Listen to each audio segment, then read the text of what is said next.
Baik, bismillahirrahmanirrahim. Assalamualaikum warahmatullahi wabarakatuh. Waalaikumsalam warahmatullahi wabarakatuh. Selamat pagi menjelang siang adik-adik sekalian. Oke, bagaimana kabarnya hari ini? Alhamdulillah baik, Pak. Alhamdulillah kita masih diberi kesehatan sehingga kita masih bisa melaksanakan kegiatan pembelajaran kita pada hari ini, walaupun mungkin dalam dalam momen ini kita masih dalam pandemi, namun tidak menyurutkan semangat kita tentunya dalam melaksanakan kegiatan pembelajaran kita pada hari ini. Nah, baik adik-adik sekalian, sebelum kita mulai kegiatan pembelajaran kita pada hari ini, mari kita mulai pembelajaran ini dengan berdoa. Bapak minta tolong kepada salah satu dari adik-adik sekalian, siapa yang bisa memimpin doanya? Silakan. Bismillahirrahmanirrahim. Bismillahirrahmanirrahim. Rabbi zidni ilman. Rabbi zidni ilman. Warzuqni fahman. Amin. Oke, baik. Sebelumnya Bapak absen dulu. Ada yang tahu siapa yang tidak hadir hari ini? Ada kalau tidak salah ya. Siapa? Oh, Nadia ya. Oke, Nadia. Siapa lagi? Saska Malina. Oke, dua orang yang tidak hadir hari ini. Nanti tolong disampaikan kepada temannya yang tidak hadir hari ini.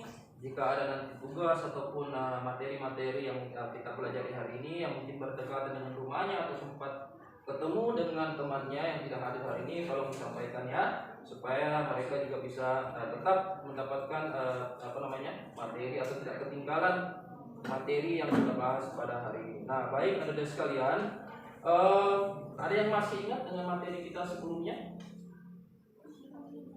Ayo, jangan sudah lupa. Ya, baik sekali. Terima kasih sebelumnya.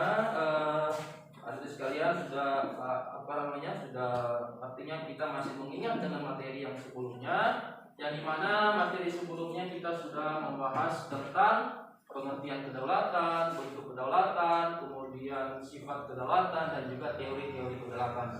Nah, terkait mengenai itu ada kaitannya dengan materi kita pada hari ini. Yang dimana materi hari ini seperti yang bisa adik sekalian lihat di layar, di slide PowerPoint yang sudah Bapak tampilkan, bahwa hari ini materi kita akan membahas tentang bentuk dan prinsip kedaulatan. Kalau minggu lalu kita sudah belajar tentang pengertiannya, nah hari ini kita akan mencoba mempelajari tentang seperti apa itu bentuk dan prinsip daripada kedaulatan negara. Nah, ya. Nah, baik adik-adik sekalian, kita sudah memahami, kita sudah Bapak sampaikan tadi materi kita hari ini. Nah, baik, sebelum kita masuk pada kegiatan inti kita, pada kegiatan pembelajaran kita pada hari ini, mari kita menyanyikan lagu nasional. Nah, ini sebagai bentuk daripada bagaimana menumbuhkan nasionalisme kita, dan juga untuk merelaksasi diri kita supaya tidak tegang dalam mengikuti pembelajaran. Jadi jangan tegang-tegang dalam mengikuti pembelajaran, supaya kita bisa lebih rileks, lebih santai dalam belajar. Nah, mari kita mencoba untuk menyanyikan salah satu lagu nasional. Sebentar Bapak izin untuk memutar instrumen lagunya. Nanti adik-adik sekalian tinggal mengikuti saja. Ya, bisa dipahami? Bisa.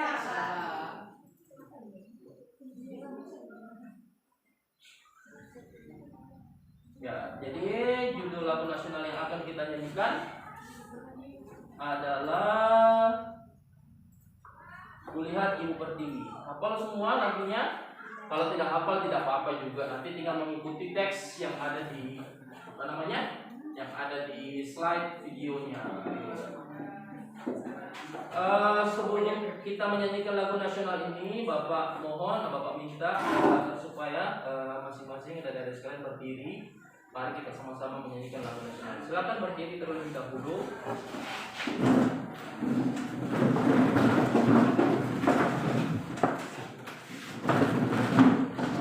Oke, putar ya, nanti ikuti ya instrumennya ya, sama-sama.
kita lebih semangat tentunya dalam mengikuti pembelajaran hari ini, walaupun sebenarnya hari ini cuacanya sangat terik sekali ya. Tapi semoga tidak menyurutkan semangat kita untuk belajar hari ini dan memperoleh ilmu. Nah, baik adik-adik sekalian, kita langsung masuk terlebih dahulu Bapak sampaikan dulu terkait mengenai tujuan pembelajaran kita pada hari ini. Nah, tentunya segala sesuatu yang ingin kita lakukan, sesuatu yang ingin kita pelajari, ya kita harus tahu dulu apa sih tujuan dari kita belajar, apa sih tujuan dari sesuatu yang ingin kita pelajari, supaya kita tahu manfaatnya kepada kita itu seperti apa. Nah, seperti yang bisa ada sekalian lihat di di slide ini. Nah, di sini tujuan pembelajaran kita pada hari ini adalah di mana melalui kegiatan pembelajaran yang kita gunakan dengan menggunakan pendekatan saintifik dengan model pembelajaran problem based learning dengan metode metode ceramah, diskusi, tanya jawab dan lain sebagainya. Nah, di mana diharapkan setelah Anda sekalian mengikuti pelajaran ini, Anda sekalian mampu menunjukkan rasa syukur kepada Tuhan Yang Maha Esa. Nah, rasa syukur yang seperti apa yang bisa kita tunjukkan? Seperti tadi, kita berdoa, kita bersyukur kepada Tuhan Yang Maha Esa atas segala sesuatu yang diberikan kepada kita. Itu merupakan bentuk rasa syukur kita. Berarti kita sudah mampu menunjukkan rasa syukur itu. Kemudian yang kedua, tujuannya adalah kita mampu menunjukkan sikap menghormati nilai-nilai ketuhanan. Seperti apa itu sikap menghormati? Misalnya kita menghargai segala bentuk perbedaan latar belakang agama, kita menghormati orang-orang misalnya yang sedang berdoa, sedang melakukan kegiatan-kegiatan keagamaan. Nah, itu yang diharapkan dari materi ini. Setelah mengikuti materi ini, adik-adik bisa menunjukkan sikap menghargai nilai-nilai ketuhanan itu. Kemudian yang ketiga, tujuan kita adalah setelah mempelajari materi ini, adik sekalian mampu menunjukkan kesadaran moral. Kesadaran moral seperti apa? Yaitu misalnya menghargai orang lain, tidak angkuh terhadap temannya, tidak angkuh terhadap orang lain ketika di masyarakat, ketika di lingkup keluarga, dan mungkin juga di dalam lingkup sekolah tentunya. Nah, itu saya kira untuk tujuan pembelajaran kita. Yang ketiga, kemudian yang keempat. Nah, setelah Anda sekalian mengikuti materi ini, adik-adik bisa mampu menjelaskan terkait mengenai materi kita hari ini, yaitu terkait mengenai bentuk dan prinsip kedaulatan. Yang berikutnya, tujuan yang berikutnya adalah setelah adik sekalian mempelajari materi ini, adik sekalian mampu nanti membandingkan terkait mengenai demokrasi yang ada di negara kita. Kita tahu di negara kita ini pernah demokrasi Pancasila, liberalisme, dan juga sosialisme. Kemudian tujuan yang berikutnya adalah Anda sekalian mampu nanti menyimpulkan, mengkonstruksikan terkait mengenai pelaksanaan peran penting daripada rakyat dalam pelaksanaan demokrasi di Indonesia. Kemudian yang terakhir, tujuan yang terakhir adalah di mana setelah Anda sekalian mengikuti materi atau mempelajari materi ini, Anda sekalian nanti mampu melakukan yang namanya telaah terhadap materi kita berkaitan mengenai bentuk dan prinsip kedaulatan. Nah, itu rangkaian dari tujuan pembelajaran kita pada hari ini. Dan Anda sekalian tahu, setelah saya ikuti ini, ternyata ini materi dan ini manfaat yang bisa saya peroleh setelah saya pelajari ini, sehingga bisa tahu, Anda sekalian bisa tahu manfaatnya seperti ini ternyata kalau kita mempelajari materi ini. Itu ya, paham semua? Oke, baik, lanjut. Adapun konsep keseluruhan materi kita pada hari ini adalah seperti yang sudah Bapak gambarkan di slide PowerPoint yang bisa Anda sekalian lihat, di mana nanti kita akan membahas satu persatu dari konsep materi ini. Yang pertama, kita nanti akan membahas tentang bentuk dan prinsip kedaulatan. Yang kedua, kita akan membahas tentang landasan hukum, landasan yuridis dari pelaksanaan kedaulatan itu. Kemudian yang ketiga, demokrasi Pancasila. Nah, sebagai bentuk daripada kedaulatan rakyat. Kemudian yang terakhir adalah kita akan membahas tentang bagaimana pelaksanaan demokrasi itu di Indonesia. Nah, itu saya kira itu gambaran sedikit terkait mengenai konsep keseluruhan materi yang akan kita pelajari hari ini. Nah, baik, berikutnya. Nah, pada kesempatan kali ini Bapak akan tampilkan sebuah video pembelajaran. Jadi nanti masing-masing kelompok ini kan sudah duduk berdasarkan kelompoknya yang sudah minggu lalu Bapak bentuk. Jadi nanti masing-masing kelompok ini melakukan telah itu apa? Melakukan yang namanya sebuah pengamatan. Jadi Bapak harap kepada masing-masing kelompok betul-betul diamati secara teliti video nanti, apapun itu yang berkaitan dengan materi atau video yang nanti yang Bapak tampilkan.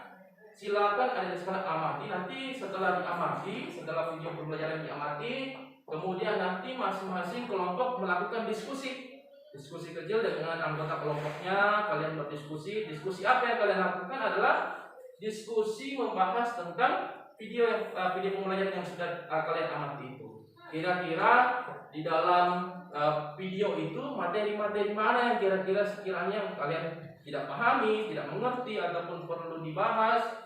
Silakan adik-adik sekalian buat dalam bentuk sebuah pertanyaan. Jadi silakan buat pertanyaan semaksimal mungkin, sebanyak mungkin yang bisa kalian buat pertanyaannya. Nanti masing-masing bergiliran secara berkelompok. Kita mulai dari kelompok 1 dulu menyampaikan apa pertanyaannya. Setelah itu akan ditanggapi oleh kelompok lain. Oke, paham?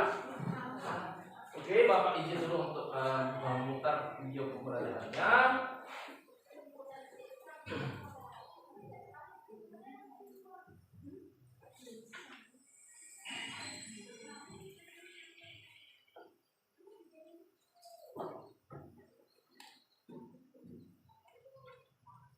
Halo, berjumpa lagi di channel seputar PPKN.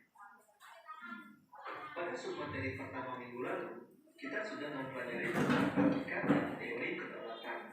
Masih ingatkan materi sebelumnya? Selanjutnya, kita akan masuk ke materi pembelajaran submateri 2 dalam bab ketiga mengenai bentuk dan prinsip negara Republik Indonesia. Jadi, pada submateri 2 pada bab ketiga hari ini, kita akan membahas beberapa materi seperti yang pertama, bentuk kedaulatan negara Republik Indonesia. Yang kedua, dasar hukum kedaulatan negara Republik Indonesia. Ketiga, prinsip kedaulatan negara Republik Indonesia. Yang keempat, kedaulatan rakyat dan demokrasi. Dan yang kelima yaitu pelaksanaan demokrasi di Indonesia.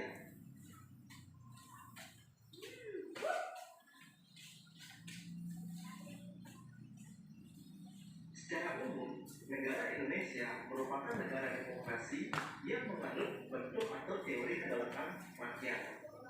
Hal tersebut telah tertuang dalam pasal 1 ayat 2 yang berbunyi, kedaulatan berada di tangan rakyat dan dilaksanakan menurut Undang-Undang Dasar. Sebagai pemegang kekuasaan, rakyat memberikan sebagian kekuasaannya kepada wakil-wakilnya untuk kepentingan bersama. Kemudian, wakil-wakil tersebut berkewajiban untuk melindungi hak-hak rakyat serta menyerap aspirasi yang disampaikan oleh rakyat. Selain menerapkan kedaulatan rakyat, Indonesia juga menganut bentuk atau teori kedaulatan hukum. Hal tersebut telah tertuang di dalam pasal 1 ayat 3 yang berbunyi, negara Indonesia ialah negara hukum.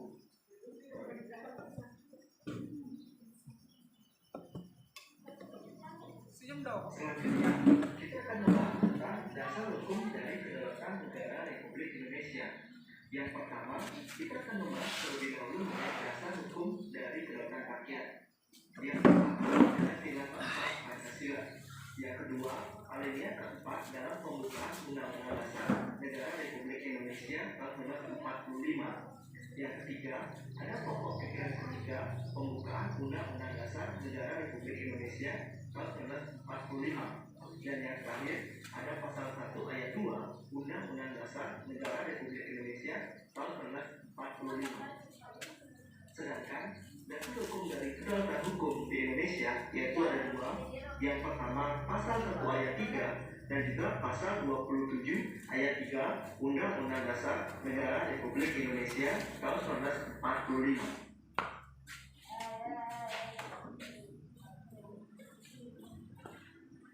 Berdasarkan bentuk dan dasar hukum kedaulatan yang dianut oleh bangsa Indonesia, adapun prinsip-prinsip kedaulatan negara Republik Indonesia yaitu sebagai berikut. Yang pertama, negara Indonesia ialah negara kesatuan yang berbentuk republik. Pasal 1 ayat 1. Yang kedua, kedaulatan berada di tangan rakyat dan dilaksanakan menurut Undang-Undang Dasar. Pasal 1 ayat 2. Yang ketiga, negara Indonesia ialah negara hukum. Pasal 1 ayat 3. Yang keempat, Presiden tidak dapat membekukan atau membubarkan DPR. Pasal 7C. Yang kelima, Menteri-menteri diangkat oleh Presiden. Pasal 17 ayat 2. Yang keenam, MPR hanya dapat memberhentikan Presiden dan Wakil Presiden dalam masa jabatannya. Pasal 3 ayat 3.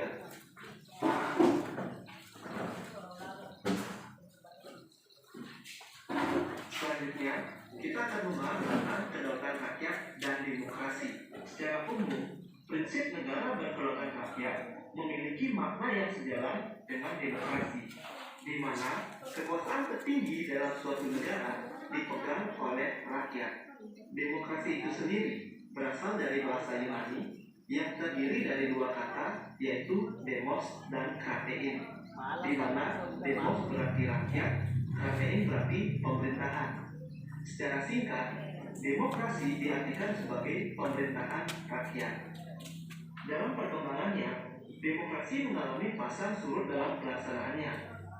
Miriam Budiarjo mengemukakan bahwa ada sejumlah syarat dasar suatu pemerintahan dapat dikatakan demokratis di bawah rule of law.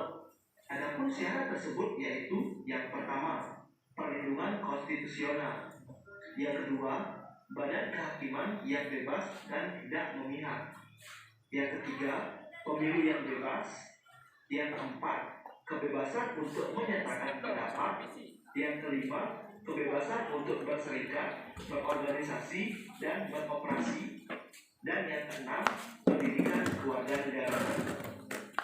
Seperti yang kita ketahui bersama, bahwa negara Indonesia adalah negara yang berdasarkan demokrasi Pancasila, di mana demokrasi Pancasila merupakan demokrasi yang dianut oleh bangsa Indonesia yang nilai-nilainya bersumber dari ajaran dan juga nilai-nilai Pancasila. Adapun asas atau prinsip utama dari demokrasi Pancasila yaitu pengambilan keputusan melalui musyawarah mufakat atau berdasarkan pendapat bersama. Adapun nilai lebih yang terdapat dalam demokrasi Pancasila yaitu tidak adanya istilah dominasi mayoritas dan tirani minoritas. Dominasi mayoritas berarti kelompok besar yang menguasai segi kehidupan dan mengabaikan kelompok kecil. Sedangkan tirani minoritas merupakan kelompok kecil yang menguasai segi kehidupan dengan mengabaikan kelompok besar dalam masyarakat. Semua masyarakat, baik yang mayoritas ataupun minoritas, bersatu dalam rasa solidaritas dan diperlakukan secara adil dan memiliki kedudukan yang sama dalam demokrasi Pancasila.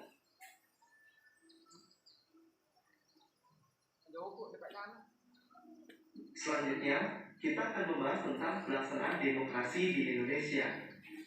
Pelaksanaan demokrasi di Indonesia dilakukan dengan dua cara, yaitu dengan cara demokrasi langsung dan demokrasi tidak langsung.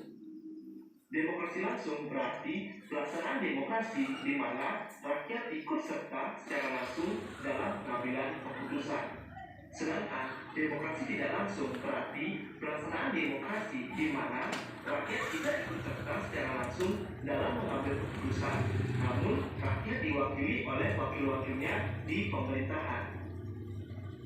Adapun contoh dari penerapan demokrasi langsung di Indonesia yaitu yang pertama, memilih presiden dan wakil presiden. Yang kedua, memilih anggota DPR, DPRD, dan juga DPD. Dan yang ketiga yaitu memilih kepala daerah. Sedangkan contoh dari pelaksanaan demokrasi tidak langsung di Indonesia yaitu yang pertama, DPR menyampaikan aspirasi dari rakyat. Yang kedua, DPR membuat kebijakan atau peraturan perundang-undangan. Selanjutnya, kita akan membahas tentang peranan rakyat dalam pelaksanaan demokrasi di Indonesia.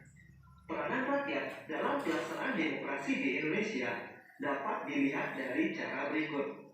Yang pertama, pengisian anggota MPR. Yang kedua, pengisian anggota DPR. Yang ketiga, pengisian anggota DPD. Yang keempat, pemilihan presiden dan wakil presiden. Dan yang kelima, pemilihan kepala daerah dan wakil kepala daerah.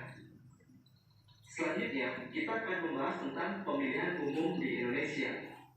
Pemilihan umum merupakan salah satu perwujudan dari kedaulatan rakyat dan demokrasi di Indonesia yang telah diatur di dalam Undang-Undang Nomor 7 Tahun 2017. Pemilihan umum di Indonesia diselenggarakan secara demokratis dengan asas-asas pemilu, yaitu langsung, umum, bebas, rahasia, jujur, dan adil, atau secara singkat luber jurdil. Adapun penjabaran dari asas-asas pemilu yaitu sebagai berikut. Yang pertama, langsung, yang artinya rakyat dapat secara langsung memberikan suaranya. Yang kedua, umum, artinya semua warga negara Indonesia berhak untuk mengikuti pemilu. Yang ketiga, bebas. Bebas artinya bebas dalam menentukan pilihannya. Yang keempat, rahasia, artinya memberikan jaminan kepada rakyat atau masyarakat bahwa pilihannya tidak diketahui oleh orang lain. Yang kelima, jujur, artinya semua pihak, baik pemerintah dan juga masyarakat, harus bersikap dan bertindak yang jujur. Yang keenam, adil, artinya setiap pemilih mendapatkan perlakuan yang sama.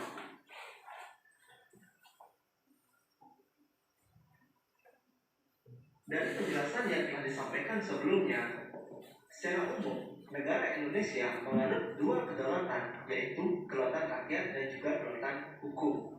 Adapun dasar hukum dari kedaulatan rakyat di Indonesia yaitu yang pertama, sila keempat, alinea keempat, pokok pikiran ketiga, dan pasal 1 ayat 2. Sedangkan dasar hukum dari kedaulatan hukum di Indonesia yaitu pasal 1 ayat 3 dan pasal 27 ayat 3. Prinsip kedaulatan rakyat memiliki makna yang sejalan dengan demokrasi, di mana rakyat menjadi pemegang kekuasaan tertinggi di dalam suatu negara. Indonesia menerapkan demokrasi Pancasila yang nilai-nilainya bersumber dari ajaran Pancasila yang asas atau prinsip utamanya yaitu musyawarah mufakat. Pelaksanaan demokrasi di Indonesia dilakukan melalui dua cara, yaitu dengan cara demokrasi langsung dan tidak langsung.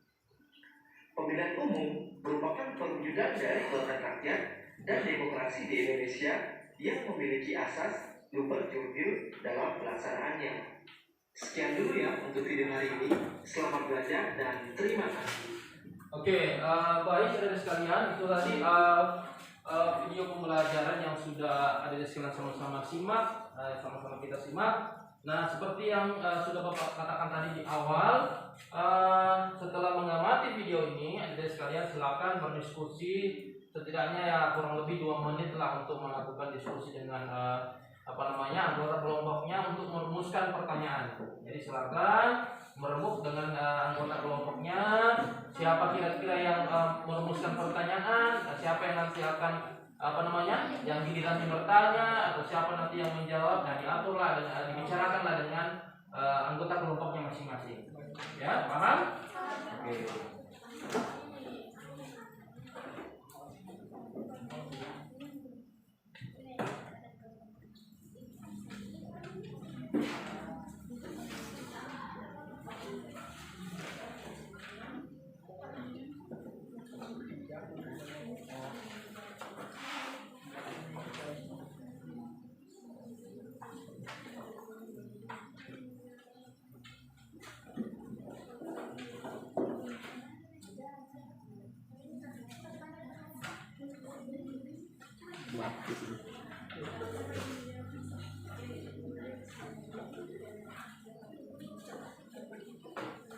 Yes.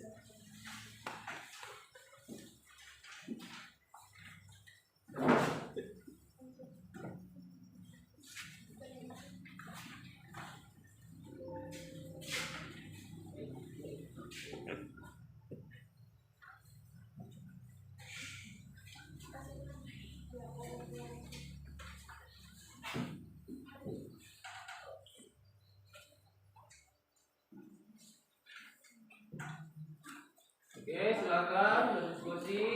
Kira-kira nanti siapa dibagi-bagi saja perannya. Nanti siapa yang bertanya, siapa yang menyusun pertanyaan, siapa yang nanti ketika ada yang mau menjawab, siapa yang akan menjawab. Nah, itulah coba direncanakan teman-temannya. Kalau sudah nanti silakan dikonfirmasi ke Bapak kalau pertanyaannya sudah selesai disusun, sudah selesai dikomunikasikan dengan anggota kelompoknya. Silakan angkat tangan. Kalau memang sudah selesai nanti dirumuskan pertanyaannya. Kelompok yang bertanya akan ditanggapi oleh kelompok lain. Nah, seperti itu ya mekanisme kita hari ini, mekanisme pembelajaran kita pada hari ini. Oke, bagaimana? Sudah? Ada yang sudah selesai? Ayo, siapa? Bagaimana? Ya, dirumuskan dulu pertanyaannya, dipikirkan baik-baik dulu pertanyaannya. Kira-kira ini sudah tepat tidak ya? Sudah sesuai tidak ya dengan pokok bahasan kita? Nah, jadi disiapkan dulu lah supaya nanti ketika pertanyaannya diungkapkan, itu bisa dimengerti oleh kelompok lain setidaknya untuk dijawab.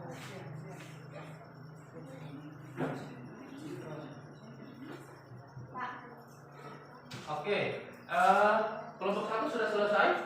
Oke, baik. Nah, langsung saja kita mulai ya. Jadi Bapak harap sebelum Bapak beri kesempatan kepada kelompok 1 nanti untuk mengungkapkan pertanyaannya, sambil juga yang lain berdiskusi, kelompok lain berdiskusi, Bapak harap tetap memperhatikan nanti atau menyimak pertanyaan dari kelompok 1, karena nanti pertanyaan dari kelompok 1 ini akan ditanggapi oleh kelompok lain untuk diberikan seperti apa tanggapan dari pertanyaan dari kelompok yang bertanya. Paham? Oke, paham. Baik. Langsung saja Bapak persilakan kepada kelompok 1, silakan berdiri, sebutkan nama dan kelompoknya, kemudian disebutkan pertanyaannya apa. Silakan. Saya mulai dari kelompok 1 ingin bertanya, apakah bentuk dan prinsip kedaulatan NKRI? Oke, baik. Bapak bisa menangkap pertanyaan dari kelompok 1 tadi. Intinya bahwa kelompok 1 itu bertanya, seperti apa sih bentuk dan prinsip kedaulatan negara kesatuan Republik Indonesia? Yang ada di kalian sudah pahami dari pengamatan video pembelajaran yang sudah tadi kalian simak. Kelompok berapa yang mau menjawab pertanyaan dari kelompok 1? Kelompok 2. Oke, silakan kelompok 2. Saya pada kelompok 2 yang menjawab, menurut kelompok kami bentuk dan prinsip kedaulatan adalah di mana bentuk negara Indonesia berbentuk republik dengan menjalankan prinsip kedaulatan rakyat, yakni kedaulatan berdasarkan rakyat dan dilaksanakan menurut Undang-Undang Dasar Negara Indonesia adalah negara hukum. Presiden tidak dapat membubarkan dan atau membubarkan DPR. Oke, baik, kita beri tepuk tangan dulu untuk adik-adik semuanya. Sudah menjawab dan juga sudah bertanya. Mungkin ada lagi dari kelompok lain mungkin yang mau ditambahkan jawaban dari kelompok 2 tadi. Silakan.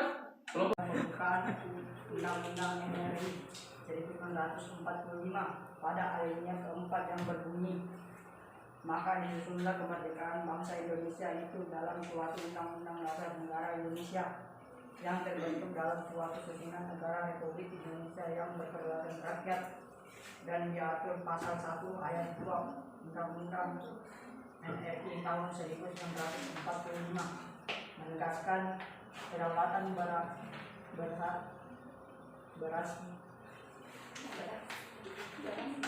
dari tangan rakyat dan dilaksanakan berdasarkan Undang-Undang Dasar.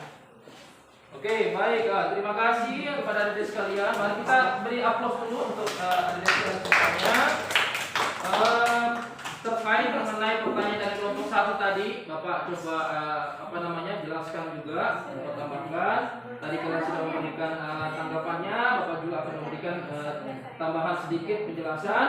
Nah, terkait mengenai pertanyaan dari kelompok 1 tadi, bentuk dan prinsip kedaulatan negara kesatuan Republik Indonesia itu seperti apa? Nah, sudah sangat baik sekali tadi penjelasan adik-adik sekalian dari kelompok 2, juga kelompok 3 yang sudah memberikan tanggapannya terkait mengenai pertanyaan kelompok 1 bahwa bentuk dan prinsip kedaulatan ini sudah sangat jelas sekali tertuang di dalam pembukaan UUD 1945 pada alinea keempat di situ. Di situ sudah disebutkan bahwa salah satu bentuk dan prinsip kedaulatan itu adalah di mana kedaulatan kita adalah berkedaulatan rakyat.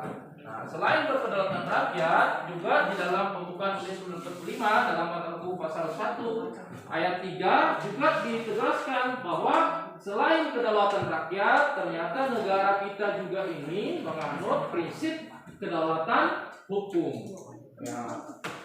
Dasar hukumnya di mana? Landasan hukumnya, landasan yuridisnya di mana? Yaitu dituangkan ke dalam pasal 1 ayat 3. Di situ berbunyi di pasal 1 ayat 3 bahwa negara Indonesia adalah negara hukum, dan juga di pasal 27 ayat 3.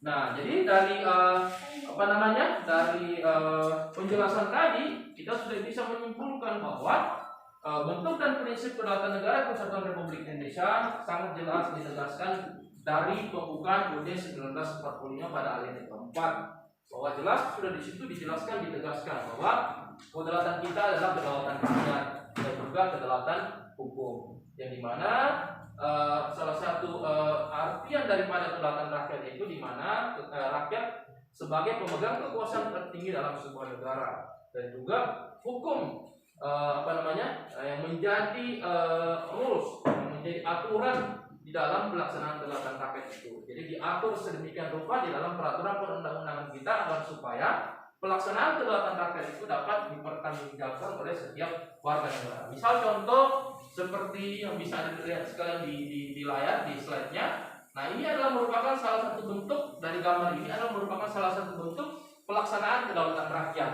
Siapapun itu, jika itu sudah sesuai dengan aturan yang ditetapkan di dalam peraturan atau hukum negara kita, maka wajib melaksanakan kedaulatan itu. Nah, ini adalah merupakan salah satu contoh wujud pelaksanaan kedaulatan rakyat di mana warga negara turut serta berpartisipasi di dalam pemilihan umum, baik itu pemilihan presiden, pemilihan wakil kita sebagai wakil rakyat kita di DPR, DPRD, baik di tingkat kabupaten maupun di tingkat provinsi dan di tingkat nasional pada DPR RI.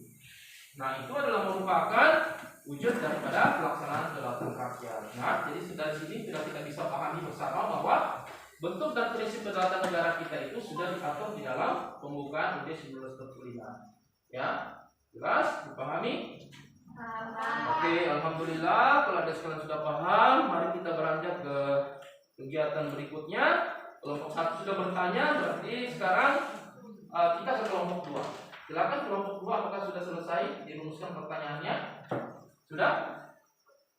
Oke, sudah. Oke, baik. Kalau persilakan kepada kelompok 2 untuk dibacakan pertanyaannya. Silakan berdiri, sebutkan nama dari kelompok.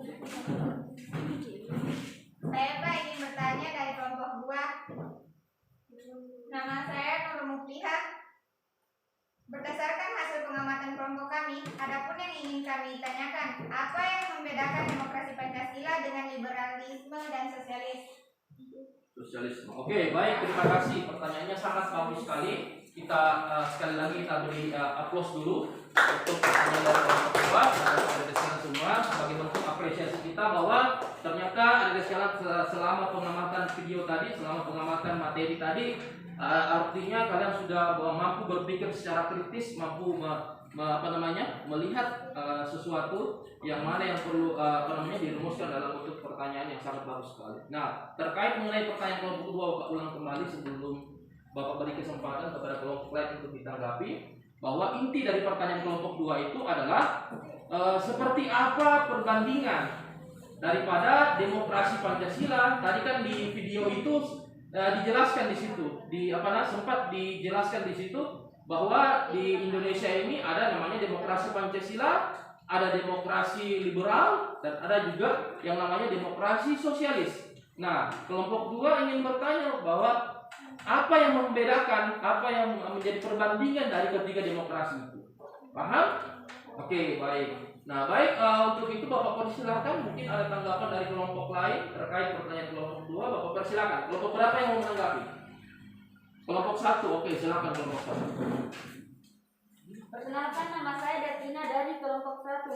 Menurut kelompok kami, perbandingan antara demokrasi Pancasila, liberalis, dan sosialis adalah di mana demokrasi Pancasila mengutamakan kepentingan bangsa dan negara di atas kepentingan pribadi atau golongan dan mengakui hak milik perorangan. Sedangkan liberalis mengutamakan kepentingan pribadi dengan mendukung sepenuhnya usaha pribadi, dan sosialis mengutamakan kepentingan bersama dengan mengabaikan kepentingan pribadi. Oke, baik. Kita beri tepuk tangan dulu untuk kelompok 1 atas tanggapannya. Bapak kasih kesempatan mungkin dari kelompok 3 ada yang mau ditambahkan. Oke, silakan kelompok 3. Saya Pak dari kelompok 3. Nama saya Adrian Ramli, ingin menambahkan jawaban. Menurut kelompok kami, yang membedakan demokrasi Pancasila dengan demokrasi lain, nilai lebih demokrasi Pancasila adalah adanya penghargaan terhadap hak asasi manusia dan hak minoritas. Demokrasi Pancasila tidak mengenal dominasi mayoritas ataupun tirani minoritas. Dominasi mayoritas mengandung makna bahwa kelompok besar menguasai segi kehidupan dengan mengabaikan kelompok kecil. Oke, baik, terima kasih. Baik sekali jawabannya. Oke, kita beri tepuk tangan lagi untuk kalian semua sebagai bentuk apresiasi kita bahwa adik sekalian ternyata sangat kritis sekali dalam menanggapi pertanyaan tadi. Pertanyaannya Bapak juga coba menambahkan sedikit ya. Kalau diperhatikan adik sekalian bahwa pertanyaan dari kelompok 2 tadi adalah perbandingan seperti coba diperhatikan di depan di layarnya. Di sini sudah ada demokrasi Pancasila, liberal, dan sosialis. Nah, pertanyaan dari kelompok 3 tadi, nah kira-kira yang bisa membandingkan antara ketiga demokrasi ini apa? Nah, tadi sudah baik sekali penjelasan dari kelompok 1, juga ditambahkan oleh kelompok 3 bahwa yang membedakan antara demokrasi Pancasila, kita kan Indonesia ini menganut demokrasi Pancasila.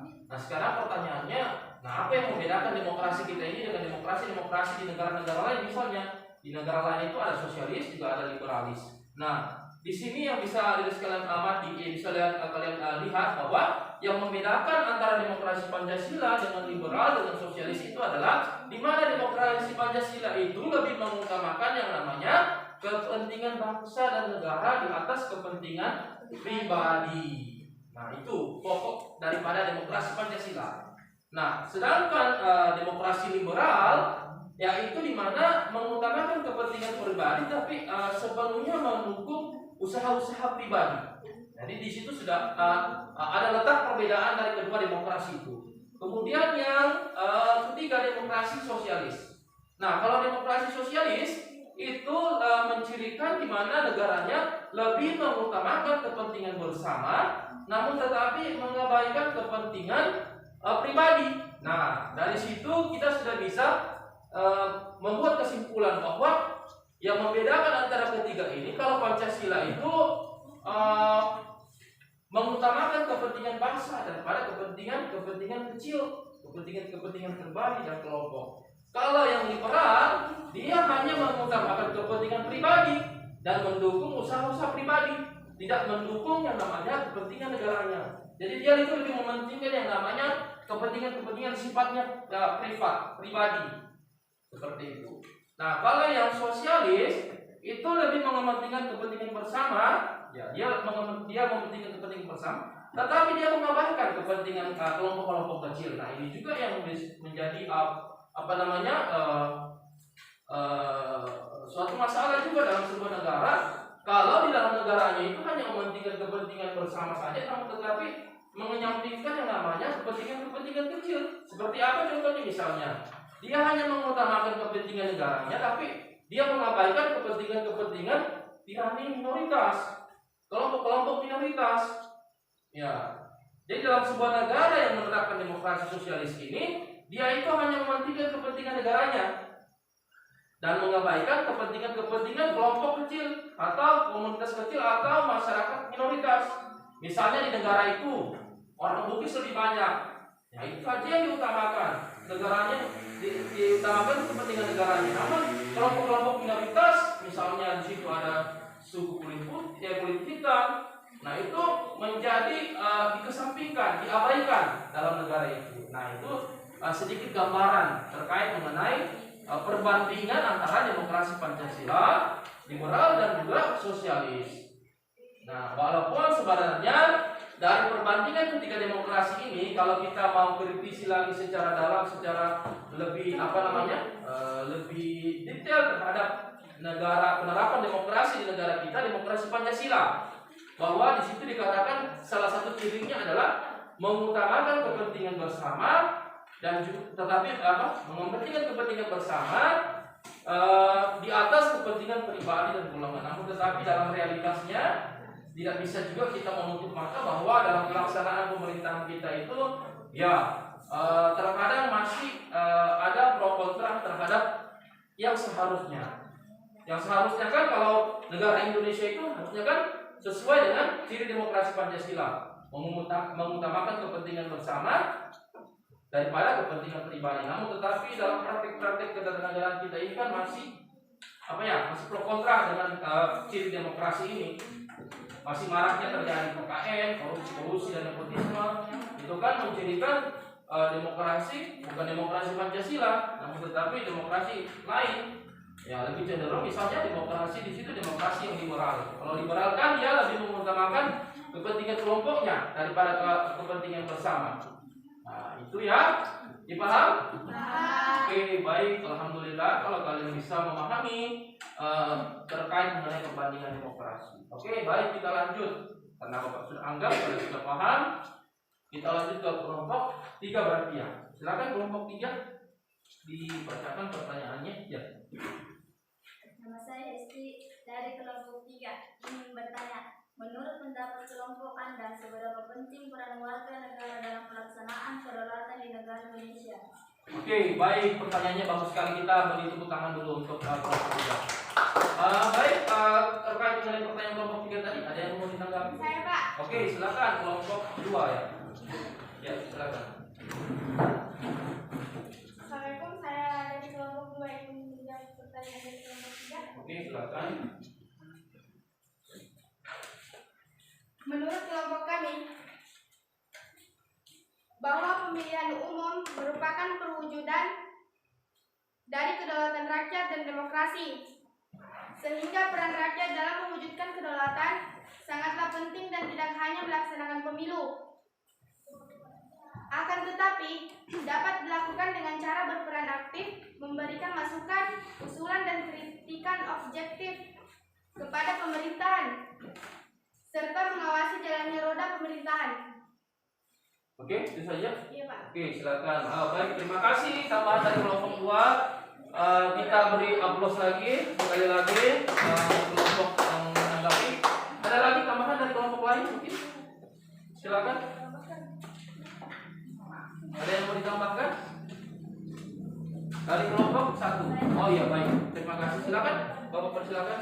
Nama saya Devina dari kelompok 1. Menurut kelompok kami, peran warga negara sangatlah penting karena bagaimana suatu negara dapat berdaulat jika warga negaranya sendiri tidak berperan aktif dalam terlaksananya demokrasi, seperti yang dicontohkan tadi oleh teman saya, bahwa masyarakat punya peranan penting dalam mengawal jalan pemerintahan reformasi demokrasi.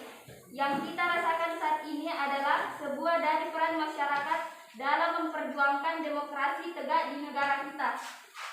Oke, baik. Tepuk tangan dulu untuk kalian semua.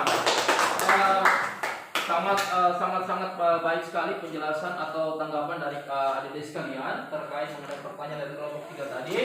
Bapak ucapkan sekali lagi apresiasi Bapak terhadap adik-adik sekalian semua. Ternyata adik-adik sekalian tidak sesuai dengan ekspektasi Bapak. Yang ada Bapak anggap mungkin kalian tidak mampu memahami ini. Ternyata di luar ekspektasi Bapak bahwa kalian ternyata semua kritis dalam melihat dalam melihat pembahasan kita atau materi kita pada hari ini. Tadi kelompok 3 bertanya terkait mengenai seperti apa peran penting rakyat dalam pelaksanaan kedaulatan negara kesatuan Republik Indonesia. Nah, tentu tadi sudah pertanyaan-pertanyaan tadi sebenarnya sudah sangat-sangat bagus semua, sudah terjawab sebenarnya.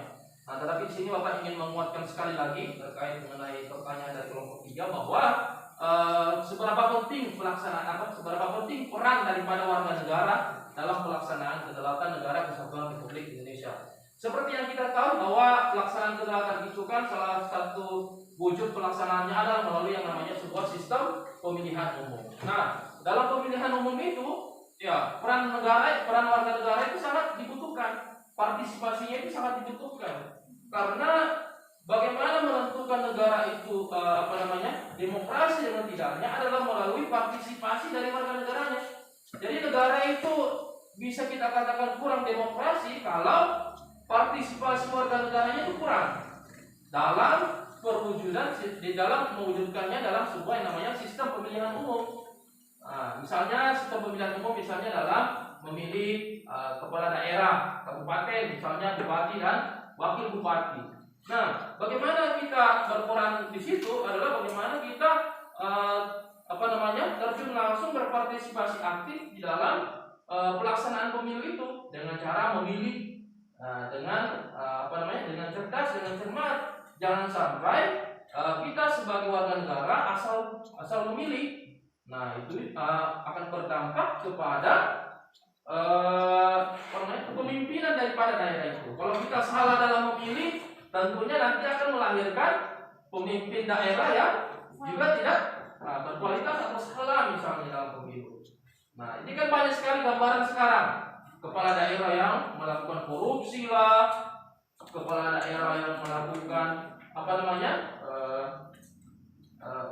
tugas dan fungsinya tidak sesuai, ya hanya untuk memperkaya diri saja, hanya untuk memperkaya kelompok-kelompok tertentu yang mungkin mendukung pada saat proses pemilihan. Nah, jadi kita sebagai warga negara sangat penting perannya di situ. Jadi jangan asal pilih. Kita harus melihat dulu background daripada kepala daerah itu, misalnya dari visi misinya, dari kesehariannya juga bisa, dari dari biografinya juga menjadi salah satu pertimbangan juga. Jadi jangan asal pilih karena kedekatan kah, atau karena hubungan kekeluargaan lah, atau karena hubungan-hubungan yang lain. Nah, itu tidak boleh, tidak bijak seperti itu dalam hal kita melaksanakan kedaulatan itu. Sehingga nanti kalau kita bijak, kita cermat dalam melaksanakan kedaulatan itu, sehingga kita bisa melahirkan pemimpin-pemimpin yang juga bijak dan cermat, cerdas seperti itu. Ya, sehingga tidak ada lagi wakil-wakil rakyat yang hanya mengumbar janji pada saat ingin ingin melakukan pemilihan umum. Namun setelah terpilih, realisasinya tidak ada.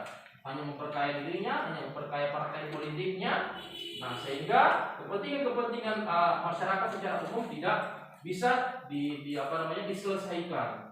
Nah, itu peran penting dari kita sebagai warga negara. Nah, sekarang pertanyaannya, kalian ini kan masih SMP, belum belum bisa dikatakan sebagai wajib memilih, ya kan? Karena dikarenakan faktor usia yang belum memenuhi, belum ada kartu tanda penduduk dan lain sebagainya. Nah, seperti apa kira-kira peran kalian dalam perwujudan kedaulatan itu? Bisa dilaksanakan dengan cara misalnya melalui pemilihan kalau di sekolah?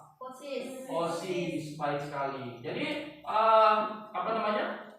kedaulatan ini tidak hanya terfokus kepada mereka yang sudah sudah masuk dalam kategori usia wajib pilih, tetapi juga kita sebagai siswa yang masih belum memiliki legalitas dalam memilih ikut dalam berpartisipasi dalam pemilihan umum, bisa juga dengan hal-hal yang lain. Misalnya kalau di lingkungan sekolah tadi seperti dicontohkan melalui pemilihan ketua OSIS, maka untuk melahirkan ketua OSIS yang betul-betul bisa mewakili aspirasi warga sekolahnya, maka kita perlu memilih dengan cermat, dengan cerdas. Ini ketua OSIS bisa tidak ya jadi pemimpin, bertanggung jawab tidak ya? Nah, seperti itu. Jadi kita harus betul-betul cermat, cerdas dalam melihat sebuah sosok yang ingin kita pilih. Nah, itulah gambaran betapa pentingnya peranan kita dalam menentukan demokrasi di negara kita ini. Kalau kita ini sebagai warga negara salah dalam menentukan pilihan, maka akan berdampak kepada proses demokrasi demokrasi di negara kita. Sedikit-sedikit kita demo, ditangkap, dimasukkan ke penjara, ya kan? Nah, itu merupakan salah satu bentuk juga bahwa jangan sampai kita salah dalam memilih pemimpin, salah dalam memilih wakil rakyat, maka diperlukan tadi kecerdasan, kecermatan dalam memilih, ya seperti itu. Paham? Nah, itu baik. Alhamdulillah, rangkaian proses pembelajaran kita hari ini, ada sekalian tadi sudah banyak memberikan masukan, memberikan tanggapannya, juga pertanyaan dan sebagainya. Nah, itu Bapak apresiasi dengan sangat-sangat baik sekali karena kalian sudah mampu memahami keseluruhan rangkaian materi ini dengan pertanyaan dan jawaban. Nah, sampai di sini ada yang mau ditanyakan lagi terkait mengenai materi kita? Masih ada? Oke, silakan. Saya pada kelompok 1 ingin bertanya apakah pelaksanaan demokrasi secara langsung dan tidak langsung dalam pelaksanaan pemilu di Indonesia? Oke, seperti apa jadi inti pertanyaannya itu dari kelompok 1 tadi, seperti apa pelaksanaan demokrasi langsung dan tidak langsung? Tadi kan di video tadi ada sempat dijelaskan di situ. Demokrasi langsung dan tidak langsung itu seperti apa pelaksanaannya kalau di negara kita? Contohnya misalnya apa? Oke, pertanyaan dari kelompok 1 tadi Bapak ulang kembali bahwa ini pertanyaannya adalah seperti apa contoh pelaksanaan kedaulatan demokrasi langsung dan juga tidak langsung. Oke, ada yang mau dijawab, ditanggapi dari pertanyaan kelompok 1? Bapak silakan. Oke, silakan. Assalamualaikum warahmatullahi wabarakatuh. Waalaikumsalam warahmatullahi wabarakatuh. Saya akan menjawab pertanyaan dari kelompok 1. Demokrasi langsung, pelaksanaan pemilihan presiden dan wakil presiden, pemilihan kepala daerah dan wakil kepala daerah, serta pemilihan kepala desa. Sedangkan demokrasi tidak langsung adalah adanya lembaga perwakilan rakyat yang bertugas untuk menyampaikan aspirasi dan amanat rakyat dalam pemerintahan. Wakil-wakil rakyat yang akan duduk di DPR, DPD, dan DPRD dipilih oleh rakyat secara langsung melalui pemilihan umum. Oke, baik, kita beri tepuk tangan dulu kepada semua. Jadi Bapak beri penguatan juga tambahan sedikit terkait mengenai pertanyaan kelompok 1. Tadi jawabannya sudah sangat baik sekali bahwa pertanyaan dari kelompok 1 tadi seperti apa sih pelaksanaan demokrasi langsung dan tidak langsung itu. Nah, tadi sudah dijawab oleh kelompok 2 bahwa contoh dari pelaksanaan demokrasi langsung itu misalnya rakyat secara langsung menentukan pilihannya seperti memilih presiden. Nah, itu adalah merupakan bentuk wujud daripada pelaksanaan demokrasi secara langsung. Artinya, warga negara secara langsung turut menentukan pilihannya. Nah, misalnya tadi dicontohkan salah satu contohnya adalah pemilihan presiden dan wakil presiden, bupati, kepala daerah dan lain sebagainya. Nah, kalau untuk demokrasi yang tidak langsung, tadi sudah dijawab juga bahwa pelaksanaan demokrasi tidak langsung itu adalah adanya lembaga perwakilan rakyat yang dimana secara tidak langsung kedaulatan yang dimiliki oleh warga negara itu dimandatkan kepada wakil-wakil rakyat. Ada DPRD di tingkat kabupaten, di tingkat provinsi dan juga di tingkat nasional ada DPR RI. Secara tidak langsung mereka yang mewakili kita karena kita tidak karena kita tidak mungkin secara langsung untuk menjalankan fungsi legislasi ya, karena dengan berbagai pertimbangan jumlah penduduk yang banyak sehingga tidak memungkinkan kita melaksanakan demokrasi murni secara langsung, sehingga di negara kita ini dikenal adanya dua demokrasi dalam pelaksanaannya, ada yang tidak langsung, ada yang langsung.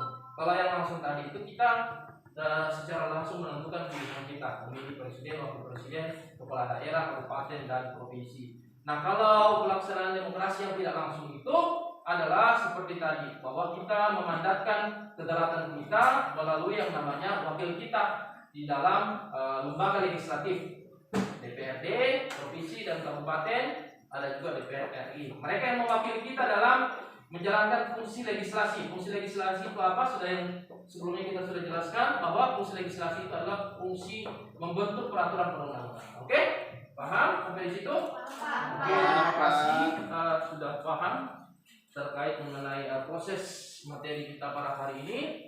Semoga apa yang sudah kita bahas dan yang kita pelajari tadi bersama-sama betul-betul bisa kita peroleh manfaatnya, ilmunya, ya, sehingga bisa kita aplikasikan ke dalam kehidupan kita, baik kita di sekolah, di keluarga, di masyarakat, ya. Jadi ada manfaat setidaknya yang bisa kita peroleh dari materi hari ini. Nah, itu baik. Sebelum kita akhiri pertemuan kita pada hari ini, Bapak ingin meminta kepada salah satu dari adik sekalian untuk memberikan kesimpulan dari rangkaian materi kita hari ini. Siapa yang bisa menyimpulkan?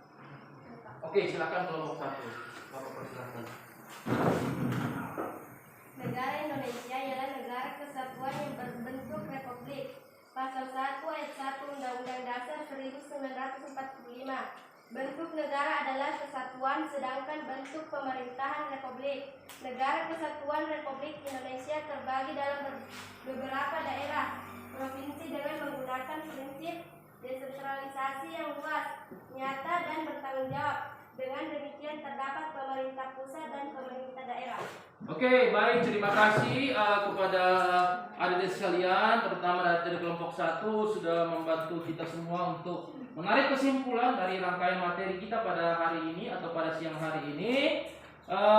Sebelum kita akhiri, sebelum kita berdoa untuk mengakhiri pembelajaran kita, Bapak ingin mengingatkan bahwa jangan lupa LKPD-nya dikerjakan, ya. Jangan lupa lembar kerja peserta didik. Di situ ada soal pilihan ganda dan juga soal esai, dikerjakan dan diselesaikan, ya. Dan juga ada instrumen penilaian diri, ya. Di situ kalian menilai diri kalian sendiri terkait mengenai proses pembelajaran kita pada hari ini. Kemudian nanti setelah selesai dikumpulkan ke Bapak kalau semua sudah dikerjakan, sudah diselesaikan. Nah, terkait mengenai pertemuan kita berikutnya di pertemuan ketiga pada bab 3 ini, minggu depan materi kita akan membahas tentang perkembangan sistem pemerintahan di Indonesia. Jadi nanti sepulang dari sini dipelajari materi tersebut sehingga nanti di minggu depan kita masuk lagi, adik sekalian sudah bisa memahami materi yang akan kita bahas minggu depan. Ya, jadi sudah dipahami itu pertemuan berikutnya tentang sistem perkembangan demokrasi di Indonesia. Oke, baik, Bapak akhiri saja pertemuan kita pada hari ini dengan ucapan billahi taufiq wal hidayah. Wassalamualaikum warahmatullahi wabarakatuh. Waalaikumsalam warahmatullahi wabarakatuh.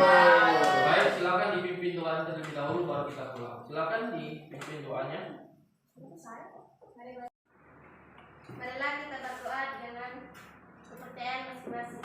Berdoa dimulai.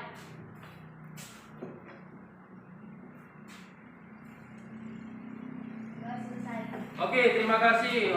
Silakan di kumpul masing-masing bukunya. Silakan kita selesaikan materi kita tadi. Oke, terima kasih ya semua adik sekalian. Silakan kita pulang.